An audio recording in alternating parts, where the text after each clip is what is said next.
6 months later, the galaxy had changed in ways that nobody could have predicted. The massive space station called Unity Point hung in neutral space, exactly halfway between Earth and HFY. Inside its gleaming halls, representatives from 17 different species worked together to create a new kind of galactic civilization. Ambassador Unji Nam walked through the main conference hall, reviewing her notes for the day's meetings. As humanity's chief diplomat to the Galactic Cooperation Council, she had helped negotiate dozens of treaties and agreements. The work was challenging but incredibly rewarding. Ambassador Nam called a familiar voice behind her. She turned to see reformed Admiral Kethra approaching. The fourth officer had survived the destruction of the Eternal Dominion only because he had been visiting another ship when Captain Kim fired the quantum decimator. Now he served as the Fourth Empire's military liaison to the Council. Admiral Kethra, Yunji replied with a smile. How are the integration talks going? Better than expected, the alien officer admitted. 3 more species have requested to join the Council this week. The Crystalline Collective, the Hive Worlds, and the Ocean Dwellers from HFY. They all want the protection that comes with Council membership. Yunji nodded with satisfaction. The Galactic Cooperation Council had been humanity's idea, but it had grown far beyond anything they had originally imagined. What started as a peace treaty between humans and the Fourth Empire had become a galaxy-wide alliance dedicated to exploration, trade, and mutual defense. Any problems with the transition? She asked. Kethra's 4 eyes showed something that might have been embarrassment. Some of our military commanders still have trouble accepting that we cannot simply conquer worlds that refuse to join us. But Supreme Admiral Korthvel has been very clear. The old ways are finished. Change is never easy, Yunji replied diplomatically. But your people have adapted remarkably well. The joint exploration missions have been very successful. This was true. Human and Vorth ships now work together, exploring the outer regions of the galaxy and making contact with new civilizations. The combination of human technology and Vorth experience had proven to be incredibly effective. In another part of Unity Point, Captain Hyunwoo Kim was meeting with his new crew aboard the exploration vessel New Horizon. His ship was no longer a disguised warship, but a genuine research vessel designed for long-range exploration and peaceful first contact with unknown species. Captain, reported his communications officer, the same Sujin Choi who had served with him on the Soul's Pride. We're receiving a transmission from the Andorian system. The scientific expedition there has discovered something interesting. What kind of something? Hyunwoo asked. Evidence of an ancient civilization. Ruins that are at least 50,000 years old, with technology that none of our species understand. Hyunwoo felt the familiar excitement of discovery. Set course for the Andorian system, and send word to Unity Point. This sounds like something the entire council should know about. The New Horizons crew included not just humans, but also Vorth scientists, crystalline engineers, and aquatic researchers from the water worlds. Working together, they had made more discoveries in 6 months than any single species had made in decades. On Earth, President So-Young Kim was addressing a joint session of the United Nations and the Global Defense Council. The topic of today's meeting was humanity's role in the new galactic order. 6 months ago, she began, we were alone in the universe. Today, we are founding members of an alliance that includes 17 different civilizations. We have gone from being an unknown species to being the protectors of galactic peace. Fleet Admiral Tae Young-shin, now promoted to Supreme Commander of Human Space Forces, provided the military perspective. Our fleet has grown to 30 ships, each equipped with advanced weapon systems. But more importantly, we have used those weapons to prevent conflicts rather than start them. 3 potential wars have been stopped simply because both sides knew that the Council would not tolerate aggression. Dr. Chang-Min Lee, the architect of humanity's space program, reported on the technological advances that had resulted from cooperation with alien species. We have learned more about physics, engineering, and biology in the past 6 months than in the previous century. The exchange of knowledge has benefited everyone involved. But perhaps the most important changes were happening in the daily lives of ordinary people throughout the galaxy.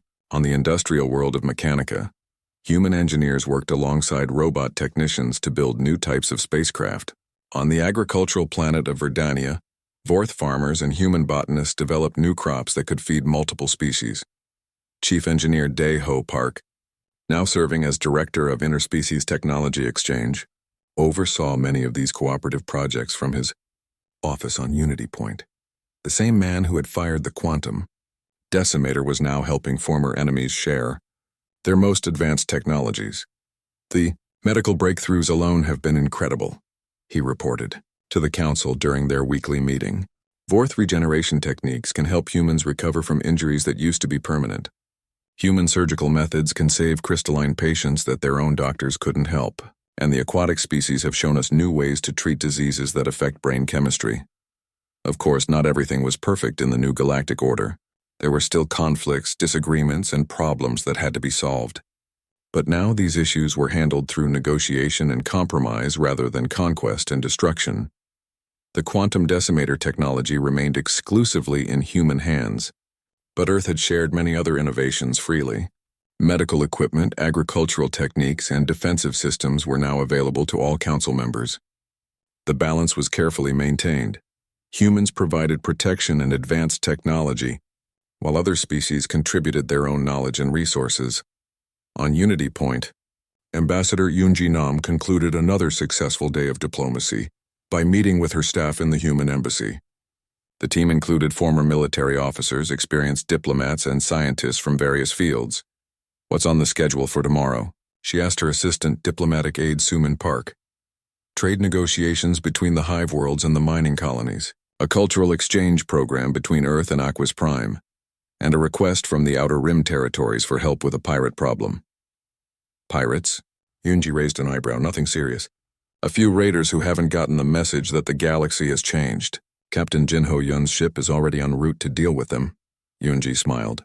Captain Yun commanded the Busan's Vengeance, one of the most powerful ships in the human fleet. Any pirates foolish enough to challenge him were about to learn the same lesson that Admiral Kithra had learned 6 months ago. Humanity did not start fights, but they always finished them. As night fell on Unity Point, or what passed for night on a space station, representatives from 17 different worlds worked together to build a better future for the galaxy. The age of conquest and empire was over. The age of cooperation and mutual respect had begun. In his quarters aboard the New Horizon, Captain Hyun-Woo Kim looked out at the stars and reflected on how much had changed. 6 months ago, he had been preparing to explore empty space, hoping to find worlds that humans could colonize. Now he was part of a galactic community that included billions of intelligent beings working together toward common goals. The Soul's Pride had fired a single shot that destroyed a Vorth dreadnought. But more importantly, that shot had announced humanity's arrival on the galactic stage and established them as a force for peace and justice throughout the known universe. The galaxy was vast, full of wonders yet to be discovered and challenges yet to be overcome. But now humanity would face those challenges as part of a great alliance, not as alone explorers in an empty void. And if anyone, anywhere in the galaxy, threatened that peace or tried to return to the old ways of conquest and oppression, they would face the same fate as the Eternal Dominion: instant obliteration by weapons they could not comprehend, wielded by humans who refused to back down from any threat. The galaxy had learned its lesson well. Humanity had taken their place as guardians of peace, and the universe was better for it. 3 days later, the Soul's Pride arrived at the edge of the Vorth home system. Captain Hyun-Woo stood on his bridge, looking at the impressive sight before them. Vorth Prime was a massive world with 3 moons, surrounded by orbital cities and defense platforms. But what caught his attention were the ships. "Boram, how many vessels are we looking at?" he asked. Navigator Boram studied her sensors carefully. "Sir, I count 213 ships of various sizes, everything from small patrol craft to heavy battle cruisers. They're maintaining formation around the planet, but keeping their distance from us." "Smart of them," commented Chief Engineer Dae-ho from his station. "After what happened to their dreadnought, I wouldn't want to get too close either." Communications Officer Soo-jin looked up from her instruments. "Captain, I'm receiving a transmission from the planet. It's from someone called Supreme Admiral Korthvel." "Put him on screen," Hyun-Woo ordered. The main display showed an elderly Vorth with scars covering half his face. His 4 eyes showed a mixture of anger and fear as he looked at the human captain. "I am Supreme Admiral Korthvel, leader of the Vorth military forces. You have destroyed one of our ships and killed 12,000 of our people. Why should we not destroy you immediately?" Hyun-Woo kept his voice calm and steady. Because your ship attacked us first, Supreme Admiral. We defended ourselves, and because destroying us would be impossible. Impossible? You have only one small ship. Actually, Sujin interrupted quietly. Sir, 6 more human vessels just entered the system.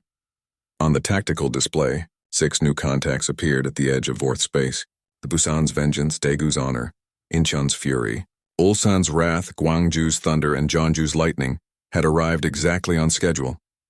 Supreme Admiral Korthvel's face went pale as his sensors detected the new arrivals. 7 ships, he whispered. 7 ships with weapons like yours. 7 ships with weapons exactly like mine, Hyunwoo confirmed. Each one capable of doing what the Soul's Pride did to your dreadnought. Now shall we discuss terms for peaceful relations? Or would you prefer to test our defensive capabilities further? On the bridge of the Busan's Vengeance, Captain Jin Ho-yoon watched the Vorth fleet with professional interest. His chief engineer, Commander Woo Sung-lee, monitored the alien ship's power levels and weapon systems. Captain, Woo Sung reported, their entire fleet combined generates less total energy than our single ship. If they try to attack, it will be over very quickly. Let's hope they're smart enough to realize that, Jinho replied. Open a channel to the Soul's Pride.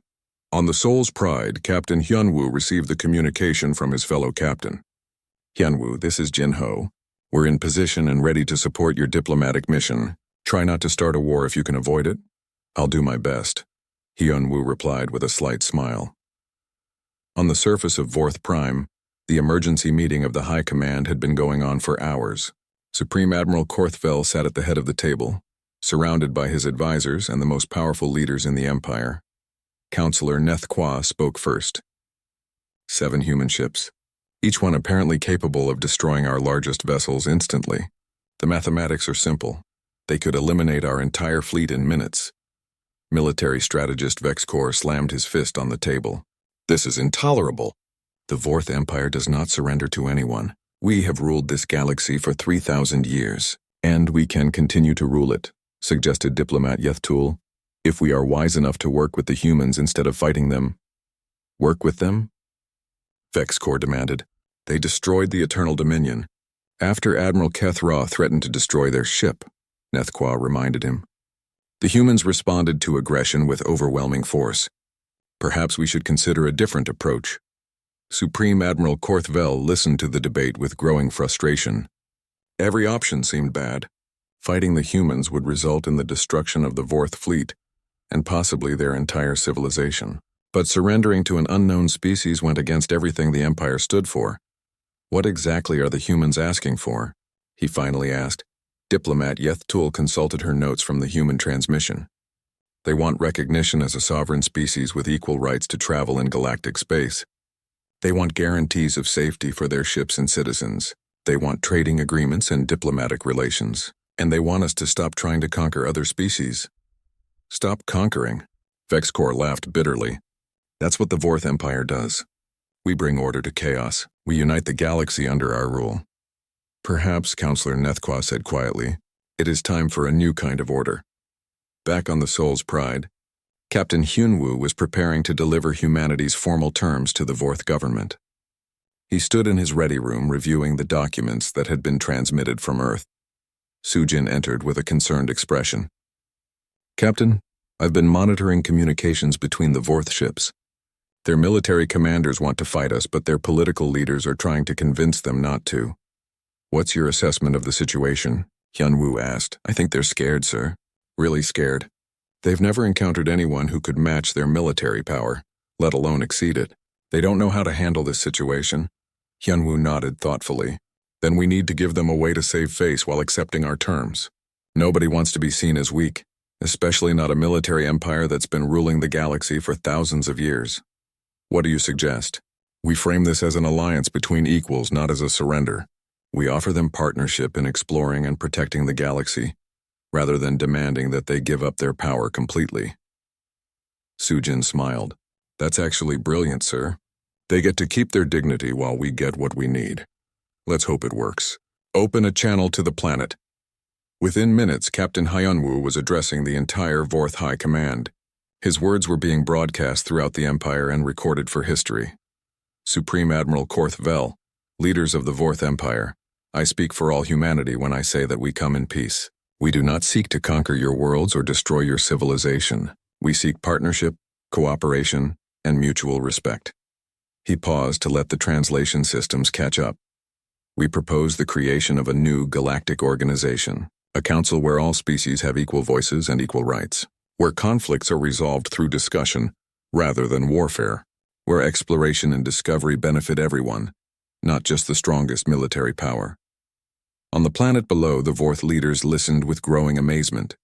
These humans, who possessed the power to destroy them all, were offering alliance instead of conquest.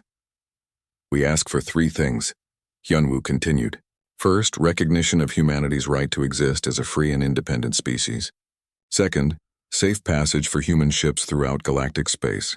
Third, an end to forced conquest of other civilizations." Supreme Admiral Korth Vel looked around the table at his advisors. For the first time in hours, he saw hope in their faces. "In return," the human captain continued, "we offer our friendship, our technology, and our protection. Any species that joins this new galactic alliance will be defended against aggression. Any world that chooses peace will be safe from conquest." The transmission ended, leaving the Vorth High Command in stunned silence. Finally, Counselor Nethqua spoke. "They offer us partnership instead of demanding surrender. They offer protection instead of threatening destruction. Perhaps these humans are wiser than we thought." Supreme Admiral Korth Vel made the decision that would reshape galactic history. "Send a reply to the human fleet. Tell them the Vorth Empire accepts their terms." The quantum transmission from Communications Officer Yu Jin Han reached the Vorth homeworld in less than 6 hours. The message contained something that no one in the galactic hegemony had ever seen before. Complete footage of their most powerful dreadnought being instantly destroyed by a single shot from an unknown alien vessel. Supreme Admiral Korth Vel sat in the High Command Center, watching the recording for the 5th time. Around the massive circular table sat the most powerful leaders in the Vorth Empire: military strategist Vexkor, diplomat Yethtul, and wise counselor Nethqua all stared at the impossible images on the main display. "Play it again," Korth Vel commanded. The recording showed the same thing it had shown 4 times before. The tiny human ship fired something that their sensors could barely detect. The 15-kilometer Eternal Dominion simply ceased to exist. No explosion, no wreckage, no debris field. The massive warship that had conquered dozens of worlds just vanished from reality. "This is impossible," declared military strategist Vexkor. "No weapon in the known galaxy can do this. Our scientists say it breaks the basic laws of physics." Counselor Nethqua, the oldest and wisest member of the council, shook her ancient head slowly. "Perhaps our understanding of physics is not as complete as we thought." Diplomat Yethtul studied the technical readings that had been transmitted along with the visual record. "The human ship appeared primitive on our sensors. Basic fusion reactors, simple shields, chemical propulsion. How could such backward technology hide weapons like this?" "Maybe," Counselor Nethqua suggested, "the humans are not as backward as they appear." Supreme Admiral Korth Vel stood up from his chair and began pacing around the room. For 3,000 years, the Vorth Empire had ruled the galaxy through superior military power. No species had ever successfully resisted them. Now a completely unknown race had destroyed their finest warship without even trying hard. "What do we know about these humans and their homeworld?" he asked. Military strategist Vexkor consulted his datapad. "Very little. They call their planet Earth. Our deep space probes have never detected it, which means it must be far outside our normal territory. The ship's captain claims they are on a peaceful exploration mission." "Peaceful exploration missions do not carry weapons that can disintegrate dreadnoughts," Korth Vel replied grimly. Diplomat Yethtul cleared her throat. "Supreme Admiral, we must consider the possibility that these humans are telling the truth about wanting peace. They could have destroyed our entire fleet, but they chose not to. Instead, they sent a message offering to negotiate. Or," suggested Vexkor, "they are preparing for a larger invasion. This could be a scout ship testing our defenses." Counselor Nethqua raised one wrinkled hand for attention. "If they wanted to invade us, why would they reveal their advanced weapons? A truly aggressive species would have pretended to be harmless until they were ready to attack in force." On Earth, the news of first contact was spreading quickly through the highest levels of government. President So-Young Kim sat in her office with Admiral Tae-Young Shin, receiving updates on the situation. "How many people know about what happened?" President Kim asked. For now, just the senior command staff and key government officials, Admiral Shin replied. But we'll need to tell the public eventually. Humanity has made contact with an alien civilization, and we've demonstrated that we can defend ourselves. What about the other ships in our fleet? Are they ready if this situation gets worse? The Busan's Vengeance, Daegu's Honor, and 4 other vessels are already moving toward Captain Kim's position. Each ship carries the same weapons as the Soul's Pride. If the aliens want to fight, we can give them one they'll never forget. President Kim looked out her window at the city below. Millions of people were going about their normal lives, not knowing that everything had changed. Humanity was no longer alone in the universe, and they had just announced their presence by obliterating an alien warship. What do you think will happen next? She asked. Admiral Shin studied the latest reports from the Soul's Pride. That depends on how smart these aliens are.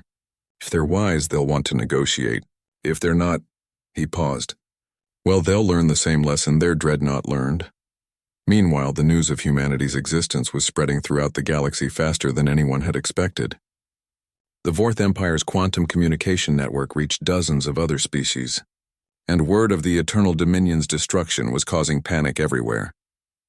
On the water world of Aquis, the Council of Depths received the transmission with growing alarm. Elder Coordinator Bluetal studied the technical data with her science advisors. These humans possess technology we have never seen, she announced to the gathered council. If they can destroy a Vorth dreadnought this easily, what chance would our defense fleets have? Similar conversations were taking place throughout the galaxy. The Crystalline Collective, the Hive Worlds, the Machine Republic, and dozens of smaller civilizations all received the same shocking news. An unknown species had appeared from nowhere and demonstrated the ability to instantly destroy the most powerful ships in known space. Back on the Soul's Pride, Captain Hyunwoo was receiving new orders from Earth Command. Sujin looked up from her communications station with an important message. Captain, Admiral Shin is ordering us to proceed to the Vorth capital system. We're to deliver humanity's formal terms for peaceful relations. Just us? Hyunwoo asked. No, sir. The rest of our fleet will meet us there. All 7 ships will arrive together. Daeho whistled softly. 7 ships with quantum decimators. That's enough firepower to sterilize every major world in this part of the galaxy. Boram plotted a course to the Vorth home system. Captain, it will take us 3 days to reach their capital at maximum speed. Then we'd better get started, Hyunwoo decided. Sujin, send one more message to the surviving Vorth ships. Tell them we're going to their home world to meet with their leaders. Tell them we're coming in peace, but we're bringing friends. The message was transmitted to all 17 Vorth vessels. Commander Vethkor of the Stellar Fang received it with a mixture of fear and hope. Fear because 7 human ships would be an unstoppable force. Hope because the humans were still talking about peace instead of simply attacking. Yujin, he ordered, send word to the High Command. Tell them the human fleet is coming to our capital system, and tell them that if anyone is stupid enough to attack these ships, they'll destroy our entire civilization. As the Soul's Pride began its journey toward the Vorth homeworld, Captain Hyunwoo reflected on how quickly things had changed. A few days ago, he had been exploring empty space, looking for planets that might someday become human colonies. Now he was leading humanity's first diplomatic mission to an alien government. A diplomatic mission backed by the most powerful weapons humanity had ever created. The galaxy was about to learn a hard lesson about underestimating the human race. The quantum decimator fired without any sound or flash of light. There was no dramatic explosion, no streams of energy racing through space. One moment the massive Vorth dreadnought Eternal Dominion was there, 15 kilometers of advanced alien technology threatening to destroy the Soul's Pride. The next moment, it was gone, completely gone. Admiral Keithra never had time to realize what happened. Neither did his crew of 12,000 Vorth warriors. The weapon that Earth scientists had spent 10 years developing did not destroy the dreadnought in any normal way. Instead, it broke apart the strong nuclear force that held every atom in the ship together. In exactly 0.3 seconds, the Eternal Dominion ceased to exist at the most basic level of reality. Target eliminated, Daeho reported calmly from his engineering station. No debris detected. Quantum signature confirms complete molecular dissolution. The bridge of the Soul's Pride fell silent. Even though they knew their ship was powerful, seeing the massive alien vessel simply vanish was shocking. Boram stared at her sensor display, running scan after scan to make sure she was reading the instruments correctly. "Captain," she said quietly, "there's nothing left. Not even atoms. It's like the ship was never there at all." Sujin checked her recording systems to make sure everything had been captured. "All systems recorded the engagement, sir. Earth Command will have complete documentation of what happened." Hyunwoo nodded slowly. He felt no joy in destroying the alien ship and its crew, but they had given him no choice. The fourth admiral had demanded surrender and threatened to kill every human on the Soul's Pride. Now the galaxy would learn that threatening humanity came with serious consequences. "Any other ships in the area?" he asked. Boram studied her sensors carefully. "Sir, I'm picking up 17 smaller vessels." They were hiding behind the larger ship. Range is about 50,000 kilometers. On the Vorth cruiser Stellar Fang, Communications Officer Yujin Han stared at his instruments in complete shock. He had been monitoring the battle between the mighty Eternal Dominion and the tiny human ship. But there had been no battle. The dreadnought had simply stopped existing. "Commander Vethkor," he called out in a shaking voice, "the Eternal Dominion is gone." "What do you mean gone?" Commander Vethkor demanded. "Did it retreat? Did it cloak itself?" "No, sir, it's gone. Completely gone. Our sensors show nothing where it used to be. Not even wreckage."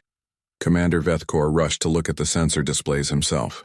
The readings made no sense. The most powerful ship in the Vorth fleet had been wiped out by a vessel that appeared to be a primitive research craft. "Send an emergency transmission to the High Command," he ordered. "Tell them the Eternal Dominion has been destroyed by unknown human weapons. Tell them to send the entire fleet." Yujin worked frantically at his communications station. "Sir, should I include the sensor recordings of what happened?" "Yes, send everything. The High Command needs to see this impossible thing with their own eyes." Within minutes, the quantum transmission was racing across the galaxy toward the Vorth homeworld. The message included complete sensor data, showing the Eternal Dominion's destruction, along with detailed scans of the small human ship that had somehow accomplished this impossible feat. On Earth, Admiral Tae-Young Shin received Captain Kim's report in his office at Fleet Command. With him were General Mi-young Kwan of the Global Defense Council and Director Seung-ho Lim of Advanced Weapons Research. The quantum decimator performed exactly as designed. Admiral Shin reported to his colleagues, "Complete molecular dissolution in under half a second. The alien dreadnought no longer exists." Director Lim nodded with satisfaction. 10 years of development and testing have paid off. The weapon works perfectly in real combat conditions. General Kwan studied the tactical reports from the Soul's Pride. "What about the other alien ships in the area?" 17 vessels, all much smaller than the dreadnought," Admiral Shin replied. "Captain Kim is maintaining his position and waiting for orders. The aliens haven't made any hostile moves since watching their flagship disappear." "Good. We need to decide how to handle this situation. We've just demonstrated that humanity possesses technology far beyond anything these aliens have seen. The question is, what do we do next?" Director Lim leaned forward in his chair. "We have 6 more ships like the Soul's Pride, all equipped with quantum decimators, plus the new fusion lance weapons and quantum torpedo systems. We could destroy their entire fleet if necessary." "The goal was never to start a war," General Kwan reminded them. "We wanted to explore space and find new worlds for human colonies. But we also wanted to make sure nobody would see us as easy targets." Admiral Shin stood up and walked to the large view screen showing a map of known space. "I think we've accomplished that goal. The question now is whether these Vorth aliens want to be friends or enemies." On the Soul's Pride, Captain Hunwoo was asking himself the same question. The 17 alien ships were still maintaining their distance, but they hadn't left the area. He suspected they were trying to figure out what to do next. "Sujin, any communications from the alien fleet?" "Nothing yet, sir. But I'm picking up a lot of encrypted transmissions between their ships. They're talking about something, but I can't break their codes. Keep monitoring." "Taeho, what's the status of our weapon systems?" "All systems ready, Captain.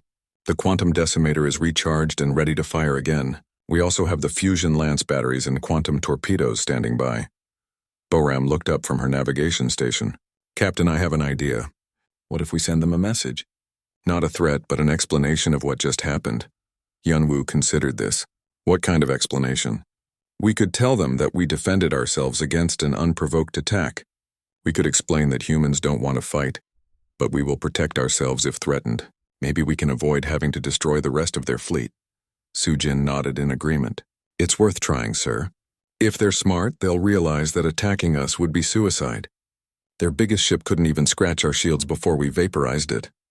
Hyunwoo made his decision. Sujin, open a channel to all the Vorth ships. Broadcast on all frequencies. Channel open, Captain. Hyunwoo looked directly at the camera. This is Captain Hyunwoo Kim of the Earth vessel Soul's Pride. We destroyed your dreadnought because it threatened to attack us without provocation. We do not wish to fight with your people, but we will defend ourselves against any aggression. We suggest that you contact your leaders and explain the situation to them. Humanity is willing to discuss peaceful relations, but we will not be bullied or threatened by anyone. The transmission ended. Now all they could do was wait to see how the surviving Vorth ships would respond. On the bridge of the Stellar Fang, Commander Veth Kor listened to the human message with growing fear. These humans had just demonstrated technology that could wipe out the entire Vorth fleet in minutes, and they were offering to talk instead of simply destroying everyone. Jin, he said quietly, send another message to the High Command. Tell them the humans want to negotiate, and tell them that if we attack, we will all die. Admiral Kethra watched the small human ship on his main display screen. The vessel was barely 800 meters long, like a tiny insect compared to his 15-kilometer dreadnought. He had seen thousands of species surrender when faced with the might of the Vorth Empire. This would be no different. Tactical Officer Zeph Moore, what can you tell me about their ship? Kethra asked. Zeph Moore studied his sensor readings carefully. Admiral, their technology appears very primitive. They use basic fusion reactors for power. Their shields are simple energy barriers. Most interesting of all, they seem to use chemical rockets for movement through space. The bridge crew of the Eternal Dominion began to laugh. Chemical rockets were something the Vorth had stopped using thousands of years ago. It was like finding someone who still fought with wooden sticks instead of plasma weapons. Science advisor Nith Val shook her head in amazement. Admiral, I have never seen such backward technology in my career. Their entire ship produces less energy than one of our secondary power cores. How did such a primitive species even manage to travel between stars? Perhaps they got lucky, Kethra replied with amusement. Or maybe they stole the technology from someone else. It does not matter. They will surrender or be destroyed, just like all the others. On the Soul's Pride, Daeho was working quickly at his engineering station. His fingers moved over controls that the alien sensors could not properly detect. Hidden systems throughout the ship began to come online. Captain, Daeho reported, the quantum processors are ready. The antimatter reserves are at full capacity. All special systems are standing by. Hyunwoo nodded. What about the main weapon? The package is ready to deploy, sir. Earth Command's latest creation is fully charged and waiting for your order. Boram looked confused. The package. What is that exactly? Daeho smiled grimly. Something that took our best scientists 10 years to build. The Vorth are about to become the first aliens to see what human engineering can really do. Meanwhile, Sujin was still trying to communicate with the alien ship. She broadcast message after message, trying to avoid the coming battle. Vorth vessel, this is the Soul's Pride. We do not want to fight. We come in peace. Please respond so we can talk about this situation. Admiral Kethra received the messages but ignored them completely. In his experience, primitive species always begged for mercy when they realized how outmatched they were. The humans would surrender soon enough. Admiral, reported Tactical Officer Zeph Moore, our plasma lance batteries are fully charged. We can destroy their ship with a single shot. Not yet, Kethra replied. I want to give them a chance to surrender properly. The hegemony prefers to add new species as slaves rather than simply killing them all. Even primitive humans might be useful for manual labor. Science advisor Nithval studied her instruments more carefully. Admiral, there is something strange about their energy readings. What do you mean? Well, their ship appears to be much more complex inside than it looks from the outside. I am detecting quantum signatures that I do not understand, and there seem to be large areas of the ship that our sensors cannot penetrate at all. Kethra waved a dismissive hand. Primitive species often have unusual technology. Perhaps they line parts of their ship with materials we are not familiar with. It changes nothing. But Nithval was not convinced. She had been studying alien technology for decades, and something about the human ship did not make sense.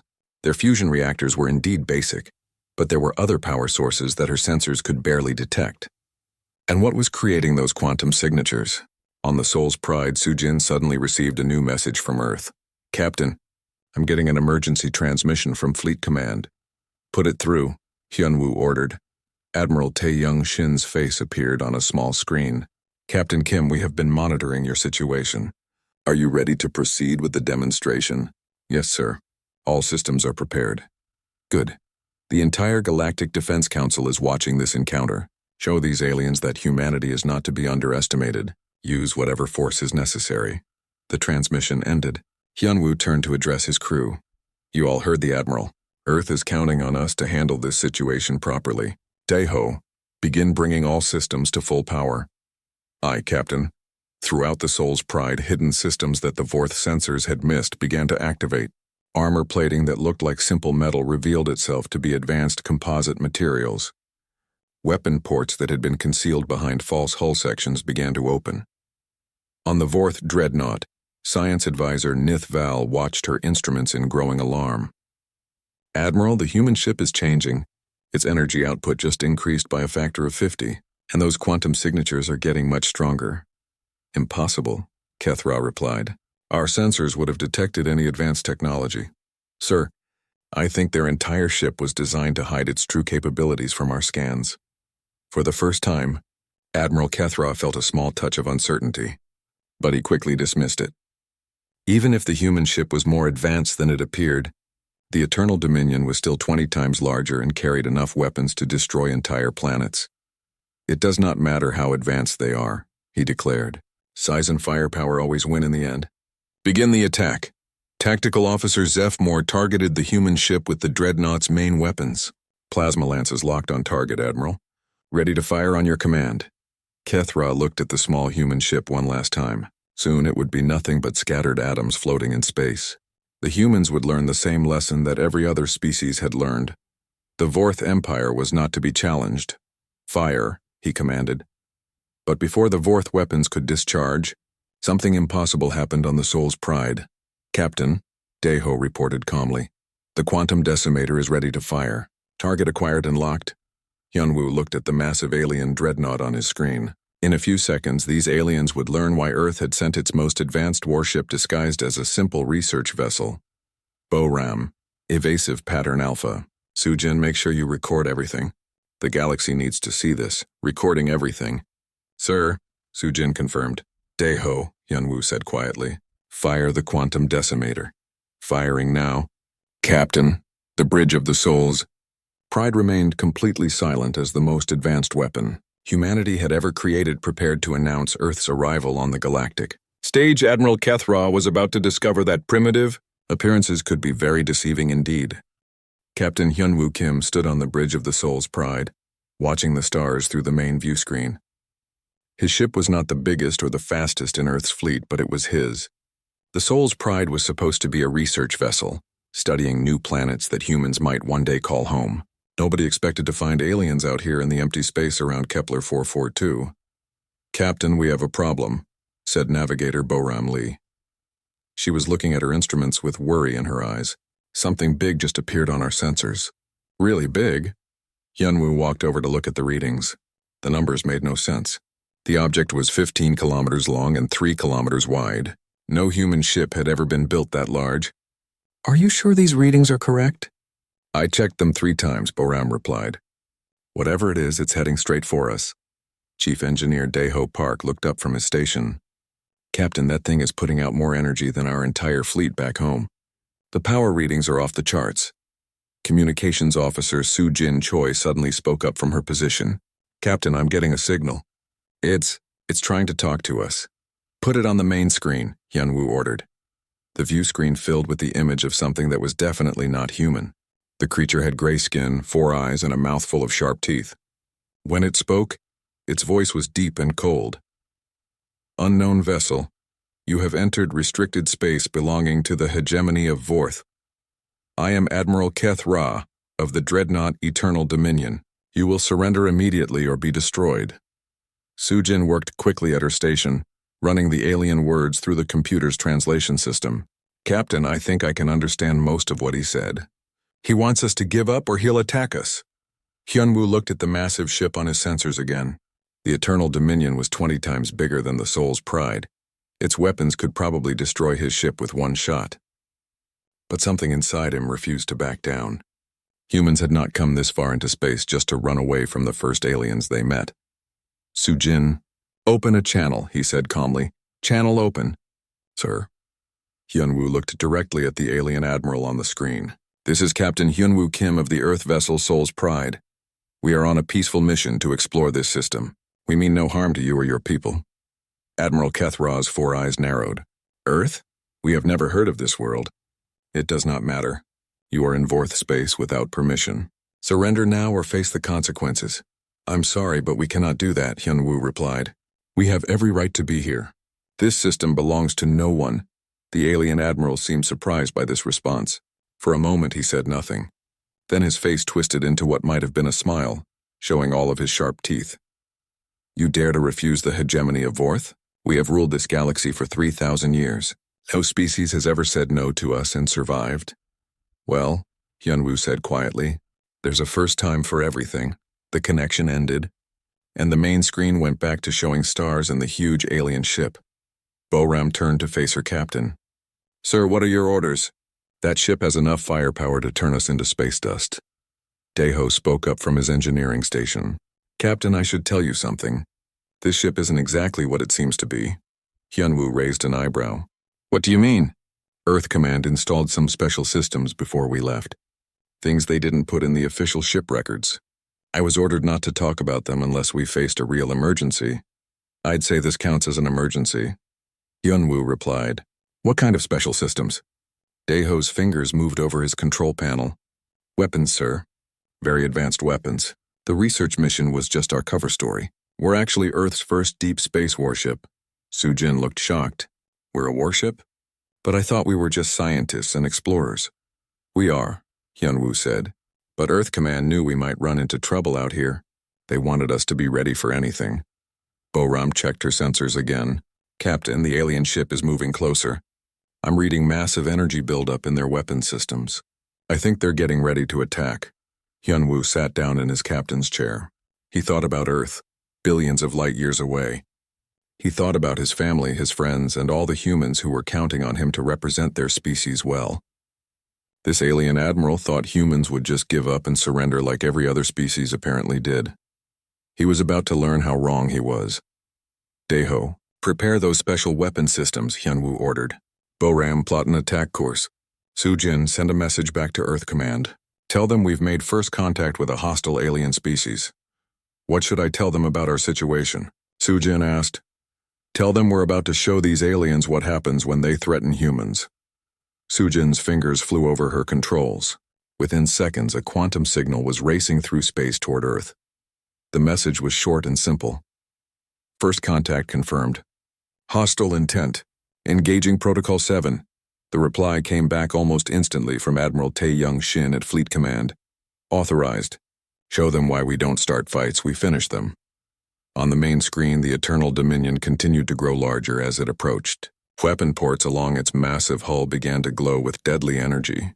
Admiral Kethra clearly expected the small human ship to try to run away. Instead, the Soul's Pride turned to face the alien dreadnought head-on. Hyunwoo stood up from his chair. His crew looked at him with trust and determination in their eyes. They were scared, but they were ready to fight for humanity. "All hands, this is the captain," he announced over the ship's communication system. "We are about to engage in combat with an alien vessel. This may be the most important battle in human history. The entire galaxy is about to learn what Earth is capable of." He looked at each of his bridge crew in turn. Boram at navigation, ready to fly the ship into battle. Daeho at engineering, prepared to unleash weapons the aliens couldn't even imagine. Sujin at communications, recording everything for history. "Battle stations," Hyunwoo ordered. "Let's show them what humans do when we're threatened." The Soul's Pride flew toward the massive alien dreadnought, and the galaxy would never be the same.